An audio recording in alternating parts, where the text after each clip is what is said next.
आज की आध्यात्मिक कक्षा में आप सभी भाई बहनों का बहुत बहुत स्वागत है। आज की चर्चा का विषय है मनुष्य। और मनुष्य के साथ हमने दो शब्दों का प्रयोग किया है। एक तो है प्रकृति और दूसरा है भगवान।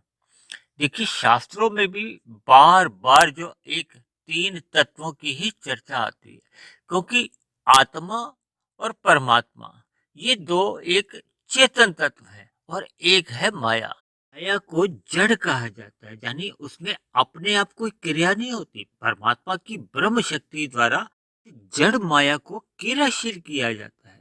देखिए, प्रकृति में तीन गुण बताए गए हैं: तमोगुण, रजोगुण और सतोगुण।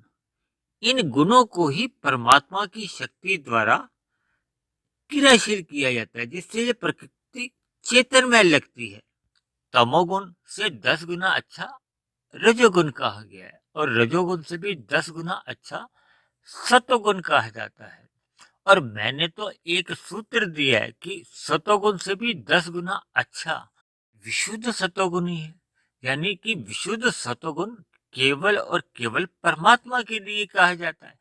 हम और आप सब तो हम मायाबद्ध हैं, यानी कि हम इन गुणों से बंधे हुए हैं। ये बंधना क्या है? देखिए, हम सब के तीन शरीर होते हैं। आप मुझे देख पा रहे हैं, मैं आपको देख पा रहा हूँ, तो ये जो हम एक दूसरे को देख पाते हैं व्यवहार में, ये आपके हमारे स्थूल शरीर हैं। ये पृथ्वी, जल, अग्नि, वायु, आकाश के ही बने हैं। जबकि हमारे भीतर एक सूक्ष्म शरीर होता है, जिसमें 5 ज्ञानेंद्रियाँ, 5 कर्मेंद्रियाँ, 5 हमारे विषय होते हैं। विषय भी हमारे ये जो स्थूलभूत पृथ्वी, जल, अग्नि, वायु, आकाश हैं, इनके सूक्ष्म तत्व ही हमारे विषय हैं। इनको गंध, रस, रूप, स्पर्श और शब्द कहा जाता है। और एक है मन और बुद्धि। मन और बुद्धि से भी आप परिचित हैं, यानी कि हमारा सूक्ष्म शरीर ये 17 तत्वों का होता है। और कारण शरीर, जिसमें हम मनुष्य योनि में जितने भी सकाम भाव से कर्म करते हैं, चाहे वो पाप कर्म है चाहे वो पुण्य कर्म है, वो लिखे जाते हैं। उसका एक कर्माशय बनता है।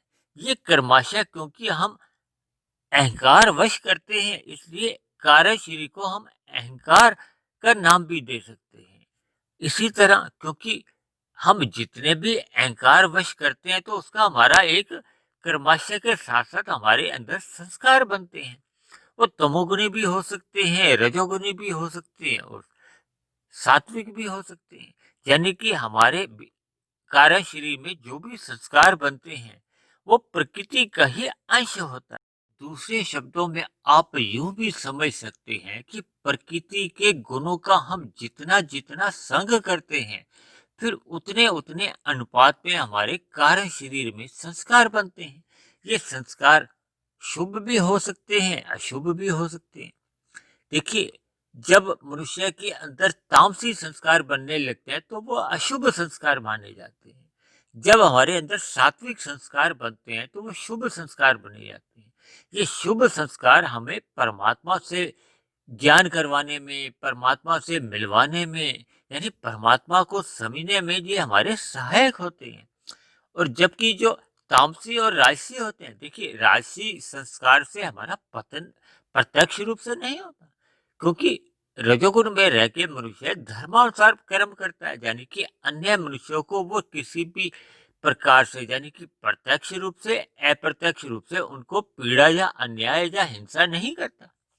लेकिन जैसे ही वो इन भोगों में लिप्त होने लगता है, तो वो कब तमोगुण में गिर जाता है, यानी कि अन्य मनुष्यों के साथ छल कपट, ठगी, हेरा फेरी, हिंसा जैसे अपराध कर बैठता है, तो फिर वो तमोगुण में गिर जाता है।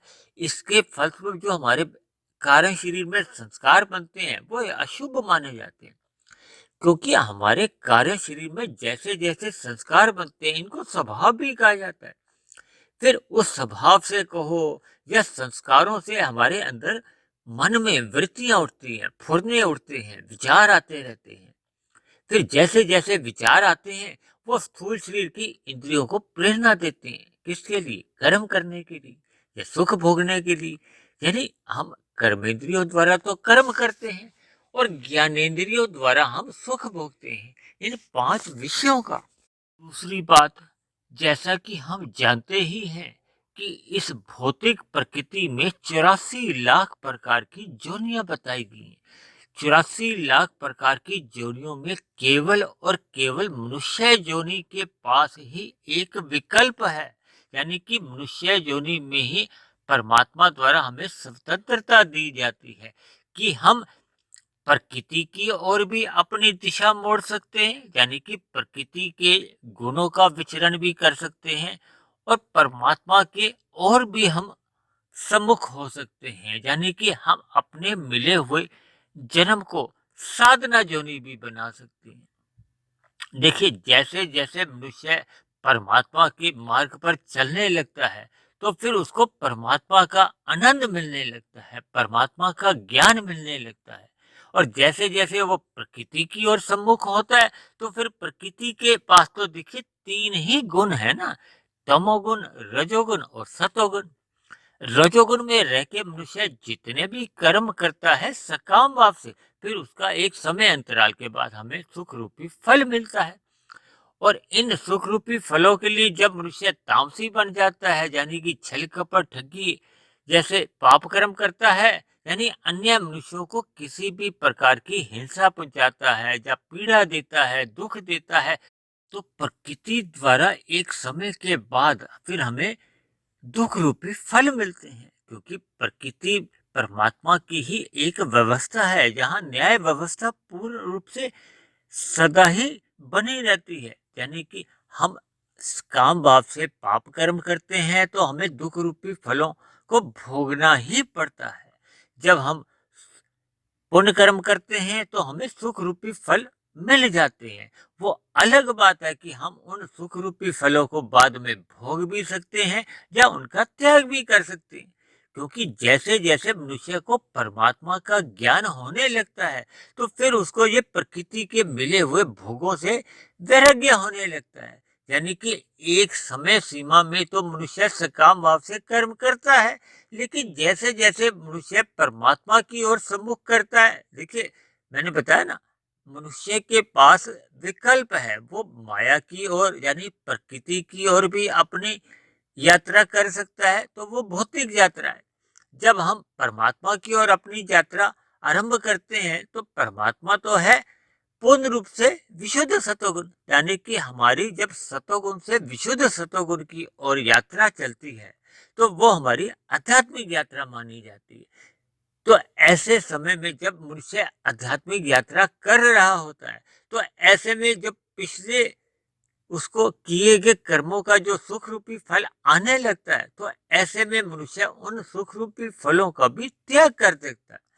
त्याग करने का अभिप्राय है कि वो अन्य जीवों को दान कर सकता है, या अभावग्रस्त मनुष्यों को दान दे सकता है, या किसी भी प्रकार से उन सुखों को भोगने से वो फिर बचता है, क्योंकि उसे परमात्मा के ज्ञान में, परमात्मा के आनंद में एक परम सुख की प्राप्ति होती है।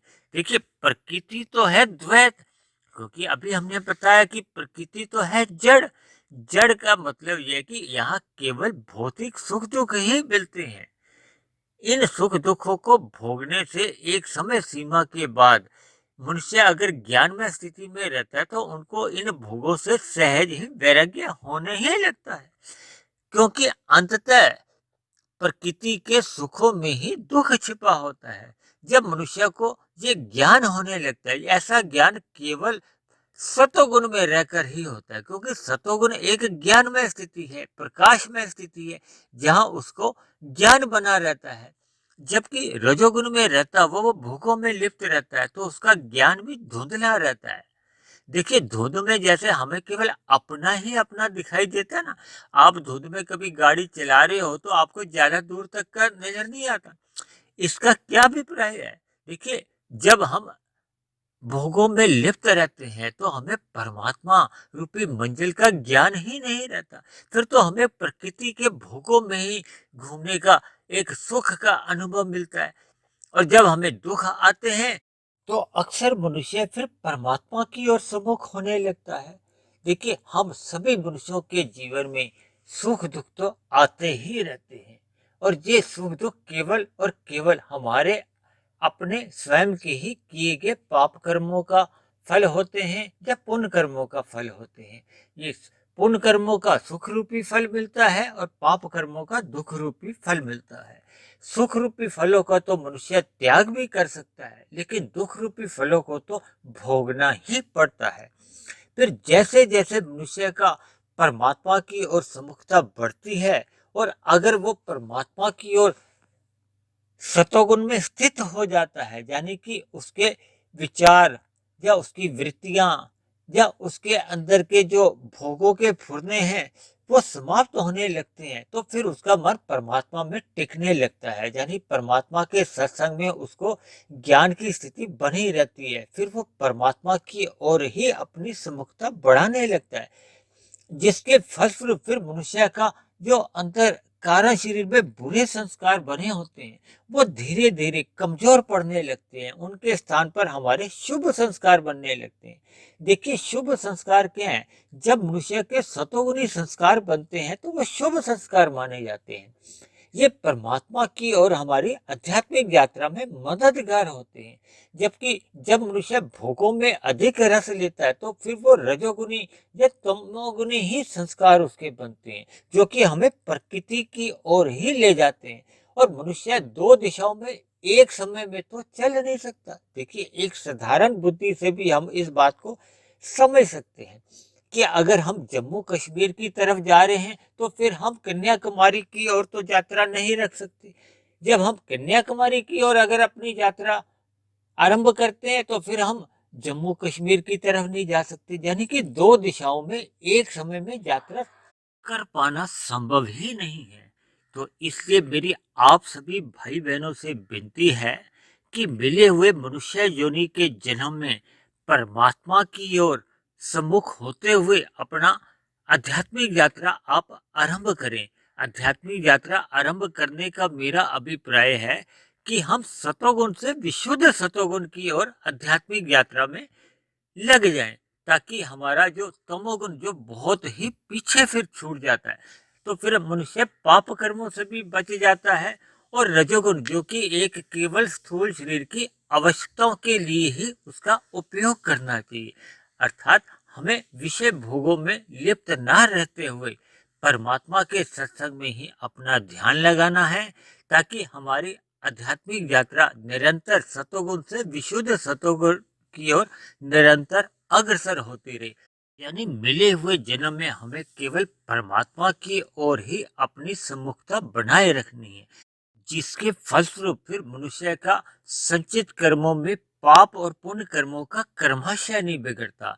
यानी मनुष्य को मरने के बाद पुनः मनुष्य योनि की प्राप्ति हो जाती है, जिसके फलस्वरूप मनुष्य को ये आध्यात्मिक साधना करने का अवसर बार बार मिलता रहता है, जिसके फलस्वरूप उसकी आध्यात्मिक उन्नति निरंतर एक ही दिशा में अग्रसर होती रहती है।